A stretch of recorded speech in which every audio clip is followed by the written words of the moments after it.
എന്തിനാണെന്നറിയാമോ? ദൈവം അറിയിക്കുന്നതാ. ചിലരിന്റെയൊക്കെ ചാർജ് തീർന്നുകൊണ്ടിരിക്കുക.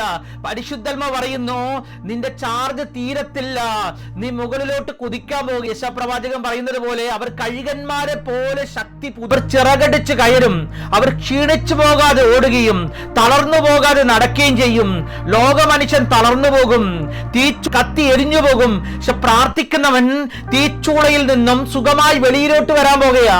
ആരോടൊക്കെ പരിശുദ്ധാത്മാവ് സംസാരിക്കുന്നു? ഇന്നത്തെ വെല്ലുവിളി, ഇന്നത്തെ ശോധനകൾ, നീ തീർന്നെന്ന് അപ്പുറത്ത് നിന്റെ മരണം കാത്തു കിടക്കുന്ന രാജാവ് അത്ഭുതപ്പെടുമാറ്. 3 പേരെ അല്ലയോ ഞാൻ തീയിലിട്ടത്, 4മതൊരുവൻ കൂടെ നടക്കുന്നത് കാണുന്നല്ലോ, അവരുടെ കയ്യിലെ കെട്ടുകൾ കാണുന്നില്ലല്ലോ. പരിശുദ്ധാത്മാവ് ചിലരോട് പറയുന്നത് എന്തെന്നറിയാമോ? സ്തോത്രം, നമ്മെ കെട്ടിയ കെട്ടുകൾ, നമ്മെ കെട്ടിയ രോഗങ്ങൾ, സാമ്പത്തിക ബുദ്ധിമുട്ടുകൾ യേശുവിന്റെ നാമത്തിൽ ഈ തീച്ചൂളയ്ക്കകത്ത് കെട്ടഴിഞ്ഞു മാറാൻ